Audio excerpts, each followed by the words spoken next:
Salute. How y'all doing? My name is DerrickCWilliams. Shout out and respect due to my newest subscribers, and there's a lot of them.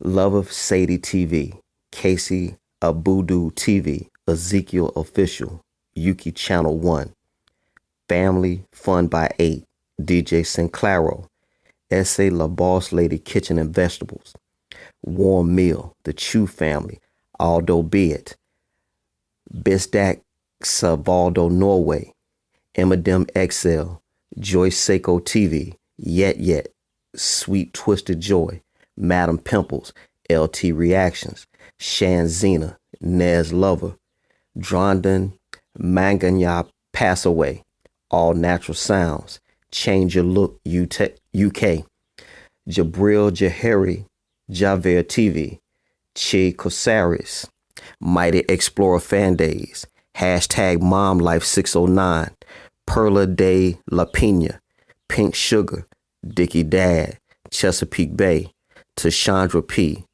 Christy Cakes, Patriot in the Dark, Bird Cambodia, Mel Jed, Winslow, Risky, and last but certainly not least, K. Did Davis. Now, as you all know, we are in about week 4, about a month, I should say, in total lockdown. Everyone has deferred to our government, our leaders. And I'm hearing so many people in comment sections and other content creators simply let's follow authorities. I'm an agnostic, as many of you all know. And an agnostic is simply a person who questions all forms of organized religion. I don't doubt that there's something bigger than man, but typically people follow a book or books or things like that. But one person in particular, about 2,100 years ago, he was executed. Some of you all call it crucified. And during that time, that person went outside. That person actually stood up and lived out his creed. But what I'm seeing is some of the people who purport to follow this man, they shelter in place. They don't go outside. They're fearful. But the person that they claim they believe in, they don't live out what he would have done. So I would just say, I wonder what would Jesus do at this time? Just a thought. The title of this presentation will be called The Pedigree. And I'm just one man in the comment section on YouTube. I'm going to show you something that's very instructive with regards to our leaders and the authorities in this so-called crisis that we have. And it's funny because one of the so-called darlings in the media right now actually says something that was very prophetic. But was it really? Or did they know something in advance? You judge. All y'all take care. Greenville, Mississippi till I die. Nearly 2,400 years ago in ancient Greece, Plato discussed the importance of population control. Aristotle advocated the use of abortion and infanticide. In 1798, an essay on the principle of population was written by Thomas Malthus. He outlined the idea of positive checks, which are diseases, wars, disasters, famines, and genocides.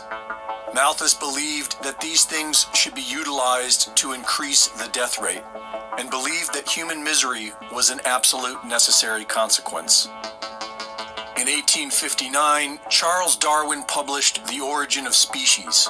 In it, Darwin only hinted at the implications of human populations, but his cousin, Sir Francis Galton, became obsessed with the idea.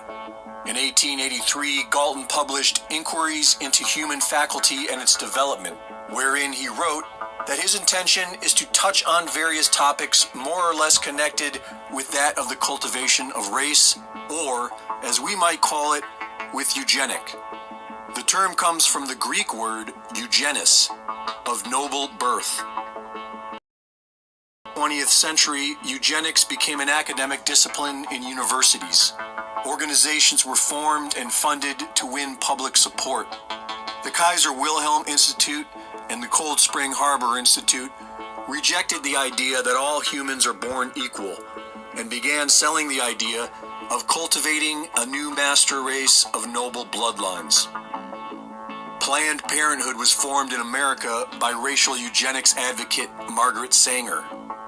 President of IBM, Thomas J. Watson, established a special subsidiary in Poland called Watson Business Machines to assist in the Nazi invasion of Poland.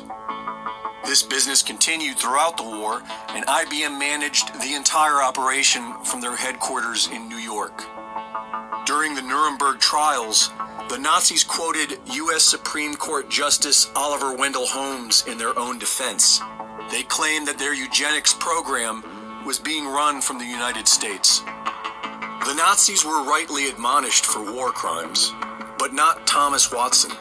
He went on to create the IBM World Trade Corporation and passed IBM on to his son. His granddaughter ended up marrying Margaret Sanger's grandson. Bill Gates' father worked on the board for Planned Parenthood, and his mother worked on the corporate board for IBM, who Bill partnered with to create Microsoft. With no medical background, Bill Gates then went on to become the world's foremost pusher of vaccines and population control. Do you think this is all coincidence?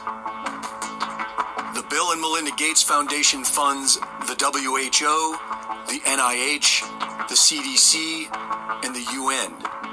And now he is saying that until we get mass vaccinations, we might never be able to gather in groups. In which activities like mass gatherings may be, in a certain sense, more optional. And so until you're widely vaccinated, those may not come back at all. The president's coronavirus response team are all pushing the Bill Gates vaccination agenda.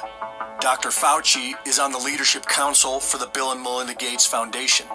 In January of 2017, Anthony Fauci told a crowd at Georgetown University that there would be a surprise outbreak during the Trump presidency. There is no question that there will be a challenge to the coming administration in the arena of infectious diseases, both chronic infectious diseases in the sense of already ongoing disease, and we have certainly a large burden of that, but also there will be a surprise outbreak. Deborah Birx is a board member for the Global Fund to Fight AIDS, Tuberculosis, and Malaria, which was founded by the Gates Foundation and known for millions of dollars of fraudulent misuse of funds.